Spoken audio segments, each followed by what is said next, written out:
Well, beautiful people, once more, I'm here as a regular host, regular coach, lifeline supporter, lifeline champion, and at the same time, blogger and YouTuber, here to present myself as the person to convey the message of love, message of emancipation, message of freedom, message of prosperity, and definitely the message of sustainable development is here to read out loud the book that I am following for the few past some days, and I want to make my audiences and my listeners, viewers, my well wishers to involve in the session that I'm strictly following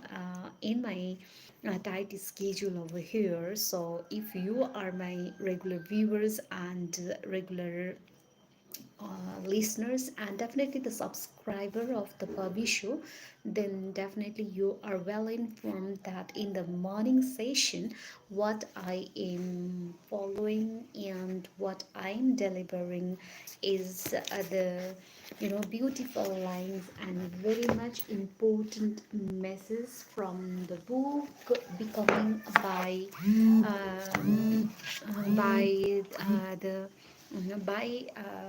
the legend figure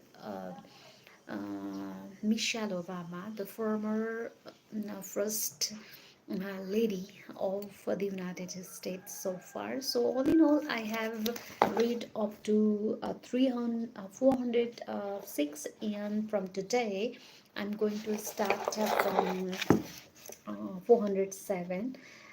The brutal 2008 primary, who had gone on to become his loyal and effective Secretary of State, I would never feel as passionately about another candidate as I did about my one husband, which made campaigning for others sometimes difficult for me.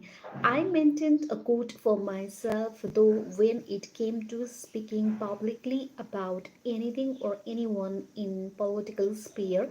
I said only what I absolutely believed and what I absolutely felt.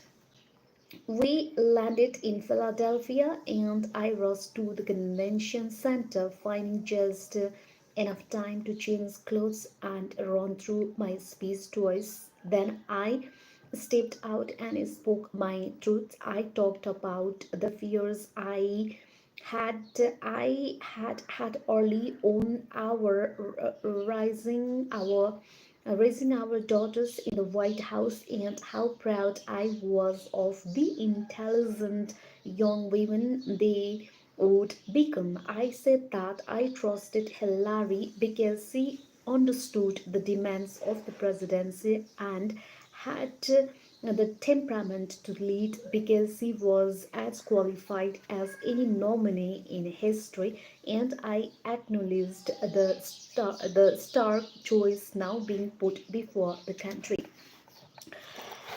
Since childhood, I had believed it was important to speak out against bullies while also not stooping to their level. And to be clear, we were now upright a bully, a man who was, among other things, demeaned minorities and expressed contempt for prisoners of war, challenging the dignity of our country with practically his every utterances.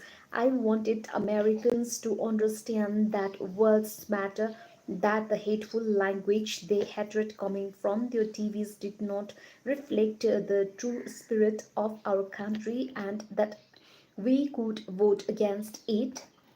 It was dignity. I wanted to make an appeal for the idea that as a nation we might hold on to the core thing that had sustained my family. Going back generation, dignity had always gotten us through. um, it was a choice and not always the easy one, but the people I respected most in life made it again and again. Every single day there was a motto barak, and I tried to live by, and I offered it that night from the stage. When they go low, we go high. 2 months later, just weeks before the election, a tape would surpass a surface of Donald Trump in an ungraduated moment, bragging to TV host in 2005 about sexually assaulting women using language so lewd and vulgar that it put media outlets in a quandary about how to quote it without violating the established standards of decency. In the end, the standards of decency were simply lowered in order to make room for the candidate's voice. When I heard it, I could hardly believe it, and then again, there was something painfully familiar in the menace and male jocularity of the tape. I can hurt you and get away with it. It was an expression of hatred that had generally been kept out of polite company but still lived in the marrow of our supposedly enlightened society, alive and accepted enough that someone like Donald Trump could afford to be uh, cavalier about it. Every woman I know recognized it. Every person who has ever been made to feel or organized it. It was precisely what so many of us hoped our one children would never need to experience, and it probably would.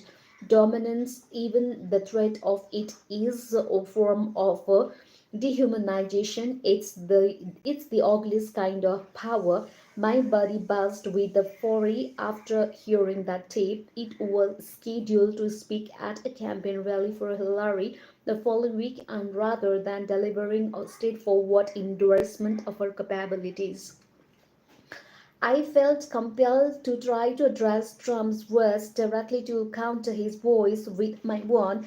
I worked on my remarks while sitting in a hospital room at Walter Reed, where my mother was having back surgery, my thoughts following fast. I had been mocked and threatened many times, now cut down for being black female and vocal. I had felt the derision directed at my body, the literal space I occupied in the world I had was Donald Trump stalked Hillary Clinton during a debate, following her around as he spoke, standing too close, trying to diminish her presence with his "I can hurt you and get away with it." Women endure entire lifetimes of these indignities in the form of catcalls, groping, assault operation. These things injure me. They sap our strength. Some of the cuts are so small they are barely invisible. Others are huge and gaping, leaving scars that never heal. Either way, they accumulate. We carry them everywhere, to and from school and work, at home, while raising our children, at our places of worship, anytime we try to advance. For me, Trump's comments were another blow. I couldn't let his message stand. Working with Shara Horwitz, the draft speech writer who had been with me since 2008, I channeled my fury into words, and then after my mother and recovered from surgery, I delivered them one October day in Manchester, New Hampshire. Speaking to a high energy crowd, I made my feelings clear. This is not normal, I said. This is not politics as usual. This is a disgraceful. It is intolerable. I articulated my rage and my fear along with my faith that with this election Americans understood the true nature of what they were choosing between. I put my whole heart into giving that speech. I then flew back to Washington, praying I had been hurt. As fall continued, Barack and I began making plans for our move to a new house, new house in January, having decided to stay in Washington so that Shasha could finish high school at Sidwell. Malia, meanwhile, was in South America on gap year adventure, feeling the freedom of being as far as away from the political intensity as he could. I implored my staff in the East Wing to finish strong, even as they needed to think about finding new jobs, even as the battle between Hillary Clinton and Donald Trump grew more intense and distracting by the day. On November 7, 2016, the evening before the election, Barack and I made a quick trip in Philadelphia to join Hillary and her family at a final relay before an enormous crowd on Independence Mall. The mood was positive, expectant. I took heart in the optimism Hillary projected that night and in the many polls that showed her with a comfortable lead. I took heart in what I thought I understood about the qualities Americans would and wouldn't tolerate in a leader. I presumed nothing, but I felt good about the odds. For the first time in many years, Barack and I had no role to play on election night. There was no hotel, no television blaring from any corner. There was no hair, makeup, or wardrobe to be tended to. No marshalling of our children. No late night speech being prepped for a delivery. We had nothing to do, and it thrilled us. This was the beginning of our stepping back, of first taste of what future might be like. We were invested, of course, but the moment ahead wasn't ours. It was merely ours to witness. To the nation from the Rose Garden, calling as he always did for unity and dignity, asking Americans to respect one another as well as the institutions built by our democracy. That afternoon, I sat in my East Wing office with my entire staff. All of us crammed into the room on couches and desk chairs that had been pulled in from other rooms. My team was made up largely of women and minorities, including several who came from immigrant families. Many were in tears, feeling that their every vulnerability was now exposed. They had poured themselves into their jobs because they believed thoroughly in the causes they were furthering. I try to tell them at every turn that they should be proud of who they are, that their work mattered, and that one election could not wipe away 8 years of the change. Everything was not lost. This was the message we needed to carry forward. It's what I truly believed. It wasn't ideal, but it was our reality, the world as it is. We needed now to be resolute to keep our feet pointed in the direction of the progress.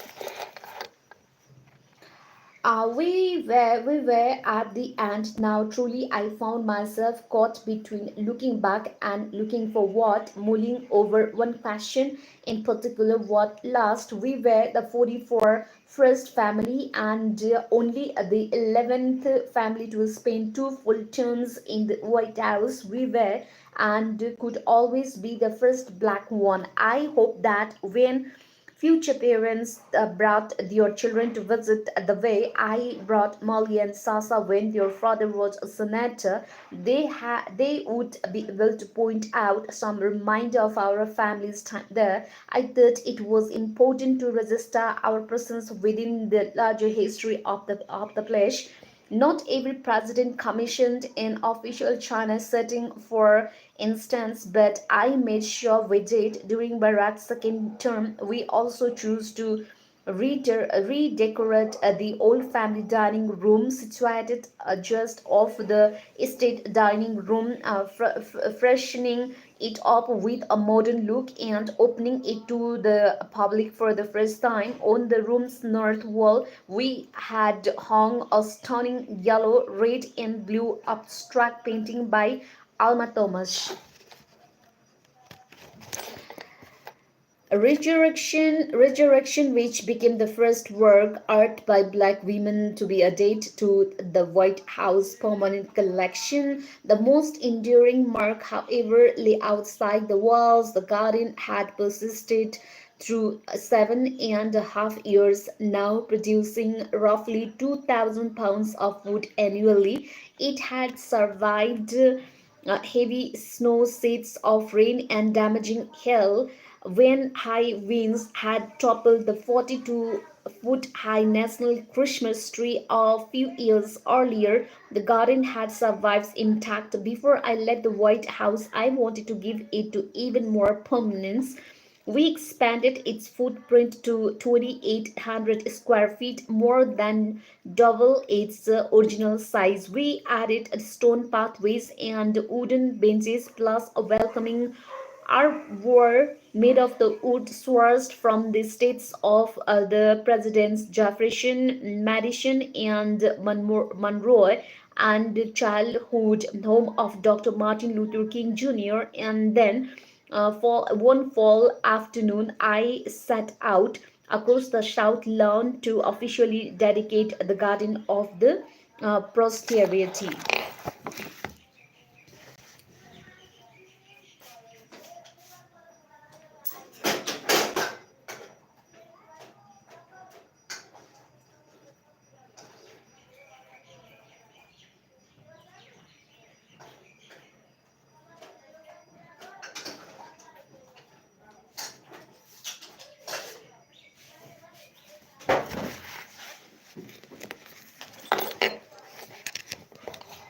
Joining me that day were that they were supporters and advocates who had helped with our nutrition and childhood health efforts over the years, as well as a peer of students from the original class of fifth graders at Bancroft Elementary School who were now practically adults. Most of my staff was there, including Sam Cash, who had left the White House in 2014 but had returned for the occasion. Looking out at the crowd in the garden, I was emotional. I felt gratitude for all the people on my team who had given everything to the work, sorting through the handwritten letters, fact checking my speeches, hoping across country flights to prepare for our events. I had seen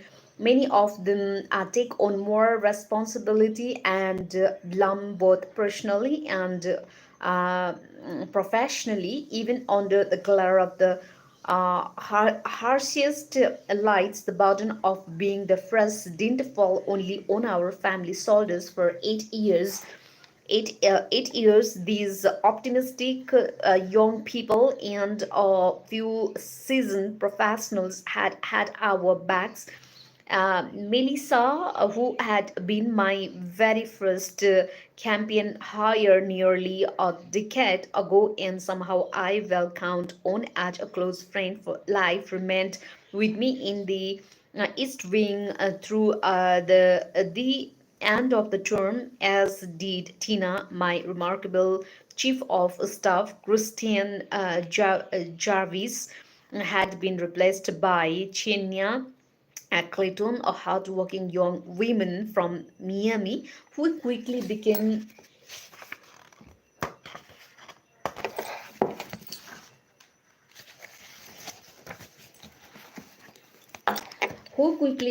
another big sister to our girls and was central to keeping my life running smoothly.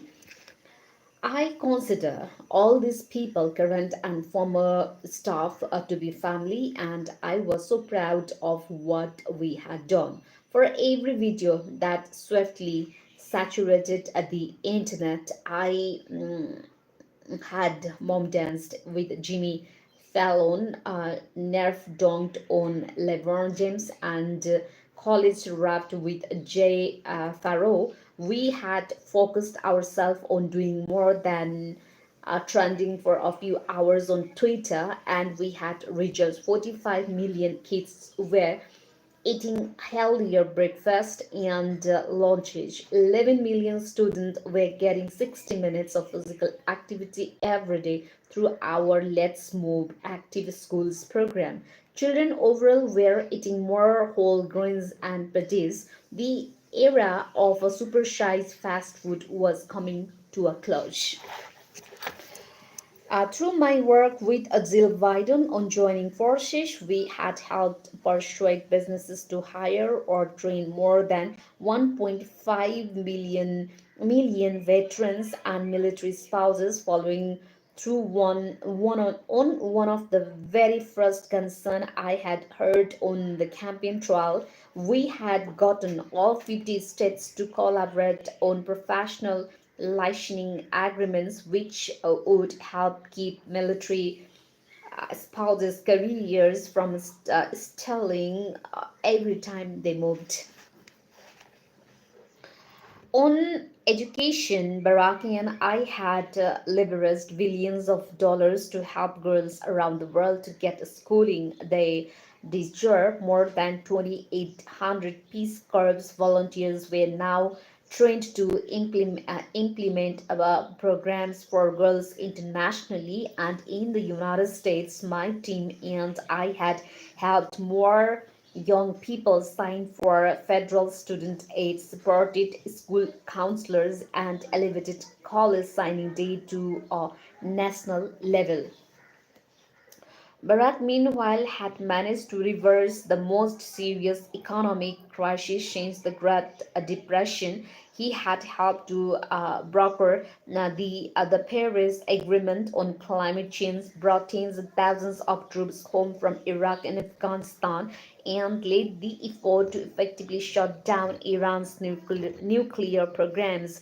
20 million more people had the security of health in insurance, and we had managed 2 terms in office without a major scandal. We had held ourselves and the people who worked with us to the highest standards of ethics and decency, and we had made it all the way through.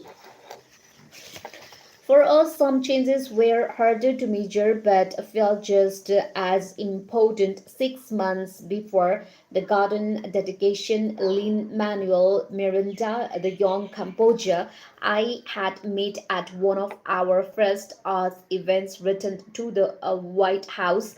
His hip hop riff on Alexander Hamilton had exploded into a Broadway sensation, and with it, he had become a global superstar. Hamilton was a musical celebration of America's history and diversity, recasting our understanding of the roles minorities play in our national story, highlighting the importance of women who had long been overshadowed by powerful men.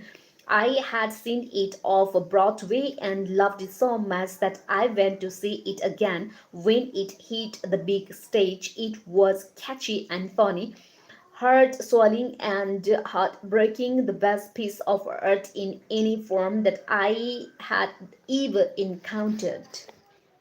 Lin-Manuel brought most of his cast along with him to Washington, a talented multiracial in, uh, Slim. The performers spent their afternoon with the young people who had come from local high schools, budding playwrights, dancers, and rappers kicking around the White House, writing lyrics and dropping beats with their heroes. In the late afternoon, we all came together for a performance in the East Room. Barack and I sat in the front row, surrounded by young people of all the different races and backgrounds. The two of us awash in emotion as Christopher Jackson and Lin Manuel sang the ballad one last time as your final number. Here were two artists, one black and one Puerto Rican, standing beneath the 115-year-old uh, chandelier, bracketed by towering antique portraits of George and Martha Washington, singing about feeling at home in this nation we have made. The power and truth of that moment stays with me to this day. Hamilton touched me because it reflected a kind of history I had lived myself.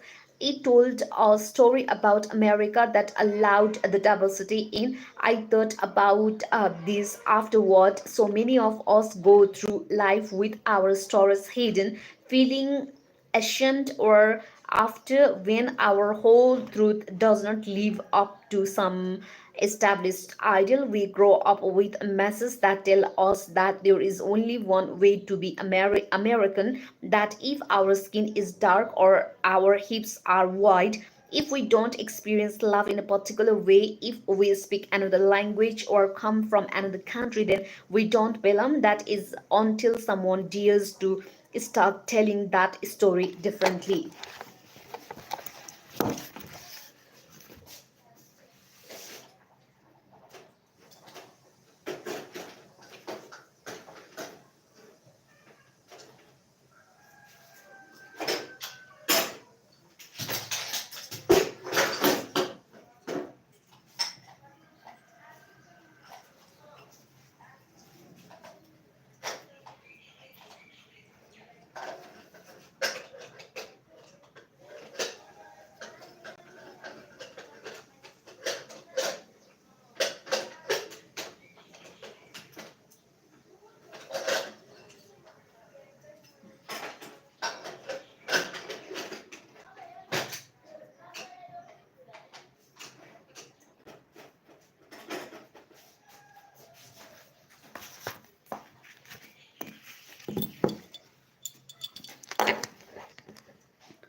I grew I grew up with a disabled dad in a too small house with not much money in a starting to fell neighborhood, and I also grew up surrounded by love and music in a diverse city in a country where an education can take you far. I had nothing or I had everything. It depends on which way you want to tell it.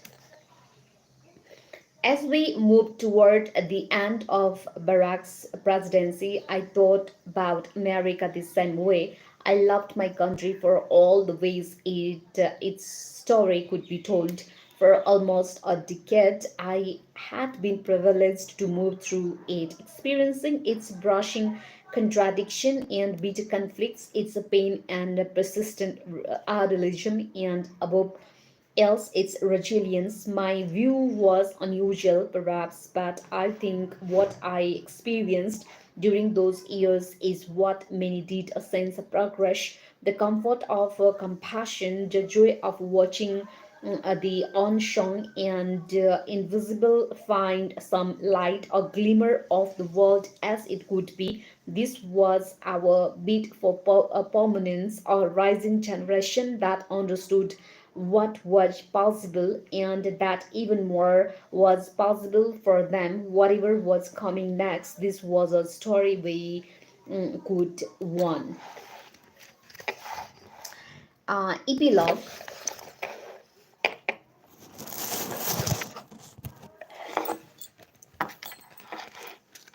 Epilogue. Barack and I walked out of the White House for the last time on January 20, 2017, accompanying Donald and Melania Trump to the inauguration ceremony. That day, I was feeling everything all at once, tired, proud, distraught, eager, mostly though I was trying just to hold myself together, knowing we had television cameras following our every move. Barack and I were determined to make the transition with the grace and dignity, to finish our 8 years with both our ideals and our composure intact. We were down now to final hour.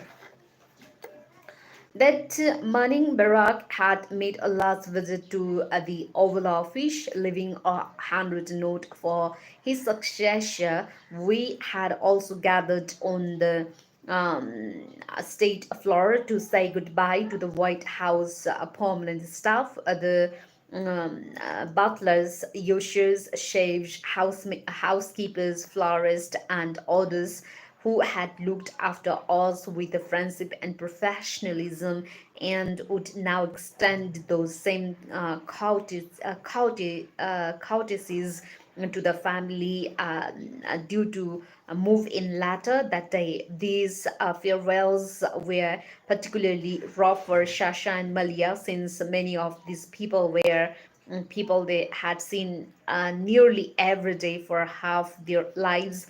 I had hugged everyone and tried not to cry when they presented us with parting gifts of two United States flags, the only that had flown on the first day of Barack's presidency, and the one that had flown on his last day in office, symbolic bookends to our family's experience. Sitting on the inaugural stage in front of the US Capitol for the third time, I worked to contain my emotion. The vibrant diversity of the two previous inaugurations was gone, replaced by what felt like a dispiriting uniformity, the kind of overwhelmingly white and male tabuli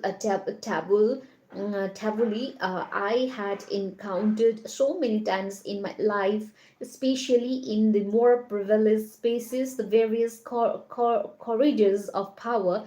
I had somehow found my way into since I leaving my childhood home. What I knew from working in professional environment, from recruiting new lawyers for Sidley and Austin to hiring staff at the White House, is that sameness breeds more sameness until you make a thoughtful effort to counteract it. Looking around at the 300 or so people sitting on the stage that morning, the esteemed guest of the incoming president, it felt apparent to me that in the new White House, this effort wasn't likely to be met. Someone from Barack's administration might have said that the optics there were bad, that what the public saw did not reflect the president's reality or ideals, but in this case, maybe it did. Realizing it, I made my one optic adjustment. I stopped even trying to smile. A transition is exactly that, passes to something new. A hand goes on a Bible, on oath gets repeated, one president's furniture gets carried out while ancestors come, another comes in. Closets were emptied and refilled just like that. There are new heads on new pillows, and new temperaments, new dreams, and when your term is up, when you leave the White House on that very last day, you are left in many ways to find yourself all over again. I'm now at a new beginning in a new phase of life for the first time in many years. I'm unhooked from any obligation as a political spouse, on come but by other people's expectation. I have two nearly grown daughters who need me less than they once did. I have a husband who no longer carries the weight of the nation on his shoulders. The responsibility I have felt to Sasha and Malia, to Barack, to my career and my country have shifted in ways that allow me to think differently about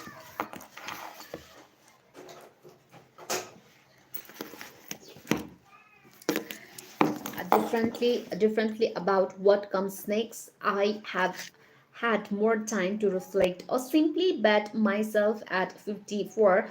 I'm still in a progress and I hope that I always will be. For me, becoming is not about arriving somewhere or achieving a certain aim. I see it instead as forward motion, a means of involving a way to reach continuously toward a better self. The journey doesn't end. I became a mother, but I still have a lot to learn from and give to my children. I became a wife, but I continue to adopt to and be humbled by what it means to